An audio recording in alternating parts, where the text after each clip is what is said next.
안녕하세요. 루멘입니다.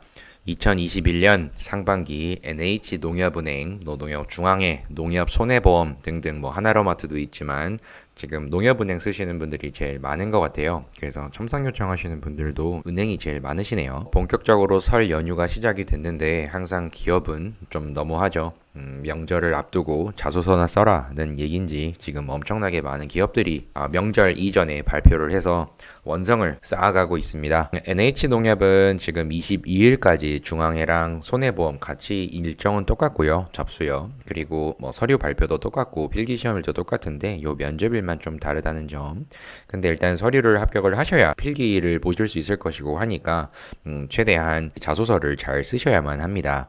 그리고 이거는 미리 앞서서 말씀을 드리는데 금융 영업을 하실 분들과 또 IT 계열도 다 지원하실 분들 있을 텐데 여러분들 지금 자소서만으로만 합격한다는 거는 사실 상당수 무리가 있습니다.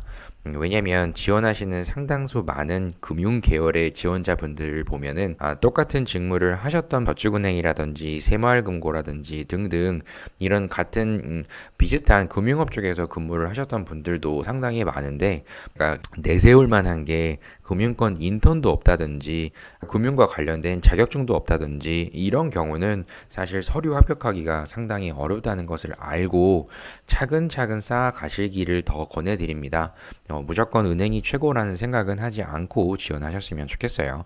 그리고 일단 농협에 지원을 하신다는 것은 여러분들이 우리나라의 농업과 고충을 얼마나 알고 있는지 그리고 농협이 그 안에서 어떠한 역할을 해왔고 앞으로 해 나가야만 하는지 이런 부분들을 전반적으로 알고 있구나라고 생각 들게끔 어필해 주시는 것이 핵심입니다. 그냥 단순히 글만 잘 써가지고 합격한다는 것은 아니라는 것을 꼭 말씀드리고 싶어요. 이번에 자소서도 지금 5가지 항목이 이렇게 1000바이트씩 쓰라고 했는데요. 그래도 각각 항목별로 1000바이트면은 크게 여러분들에게 부담 갈 정도는 아니라고 생각이 듭니다. 아무리 글로 잘 쓴다 하더라도 1000바이트 이내로 여러분들의 모든 의견을 담아낸다는 거는 사실 힘들어요. 그래서 일단 제일 중요한 거는 아까 말씀드렸듯이 여러분들의 가치관에 근거해서 왜 농협은행을 가려고 하시는 건지에 대한 여러분들의 핵심 역량을 명확하게 적어주시는 이 지원 동기 항목이 매번 1번으로 이렇게 있고요.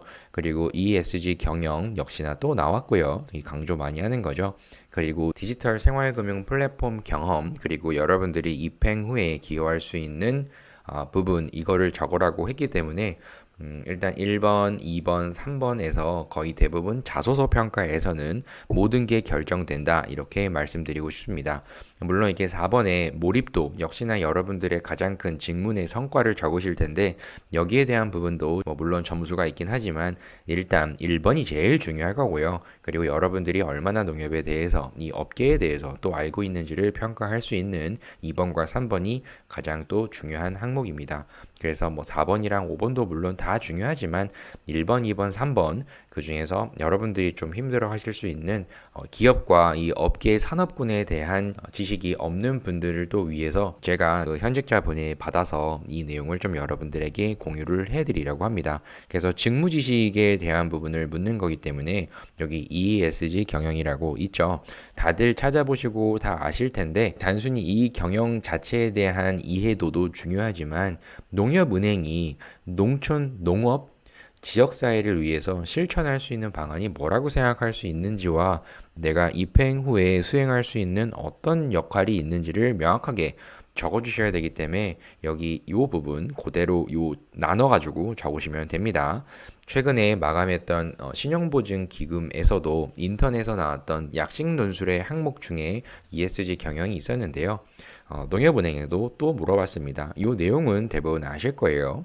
이 환경, 책임 경영, 지배구조 개선 이 부분을 다 아실 테니까 이 기반으로 좀 생각을 해보시고 다른 기업들의 지속가능 경영 보고서도 좀 참고하시는 게 좋습니다.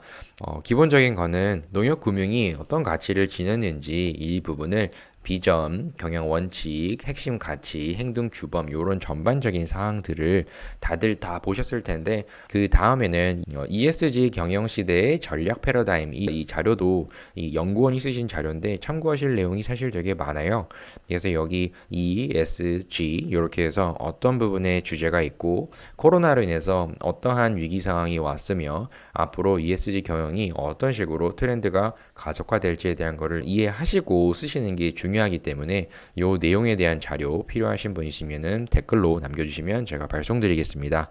그래서 오늘은 실제 금융권에서 종사를 하신 분이 바라보는 시각으로 농협은행이 농업, 농촌 또는 지역사회를 위해 실천할 수 있는 방안과 나의 역할에 대해서 참고로 해서 예시를 만들어 보겠습니다. 실제 금융권에서 근무를 오랜 기간 하셨던 분의 자소서 예시라는 점 참고하시고 여러분들에게 도움 드리려고 이렇게 예시 항목을 공유 드립니다. 참고해 보세요. 그럼 작성해 보도록 하겠습니다.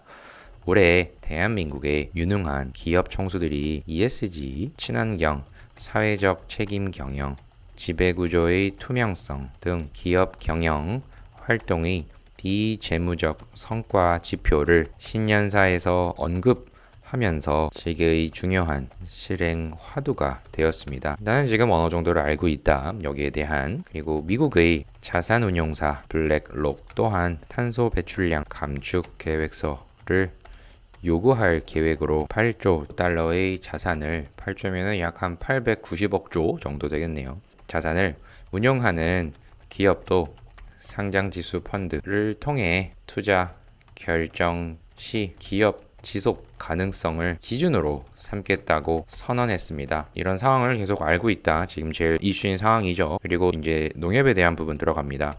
농협 윤리 경영 또한 경제적, 법적, 윤리적 책임 등을 다함으로 농협의 모든 이해 관계자인 고객과 농협조합원, 협력업체와 더불어 직원 모두가 발전하여 청렴한 농협 구현을 통해 글로벌 협동조합의 궁극적인 목표가 있다고 생각합니다. 그래서 전반적인 업계에 대한 이해와 그리고 농협에 대한 도입부를 잘 이렇게 적어놨고요. 이제 내가 입행 후 수행할 수 있는 역할에 대해서 써야겠죠. 그래서 또 이게 이어가 보도록 하겠습니다.